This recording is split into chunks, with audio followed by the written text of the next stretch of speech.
Les filles, aujourd'hui, je vous apprends le overhead squat. Okay? Un mouvement un petit peu plus technique qui peut être un petit peu dur sur vos poignets. On va l'essayer. Vous allez essayer plusieurs prises de main. Plus votre mobilité à l'épaule est bonne, plus vous allez être capable de prendre la barre quand même relativement proche. Moins votre mobilité est bonne, plus vous êtes obligé de laisser large.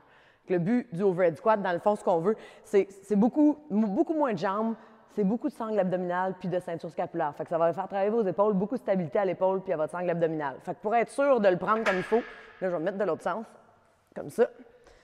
Et si vous voulez être certain, là, vous levez une jambe, vous étendez vos bras chaque côté. Ça devrait être environ la prise que vous prenez pour le overhead squat. Okay? Vous le montez au-dessus de la tête. Vos épaules devraient toujours être engagées. Donc, vous poussez dans votre barre. On pousse en haut, puis le dedans de vos coudes devrait regarder vers l'avant. Si vous êtes comme ça, vous ne serez pas stable. Ici, on engage les épaules. Placez vos pieds en stand de squat, sortez vos orteils à l'extérieur, vous regardez toujours en avant. Puis vous allez descendre le plus bas possible.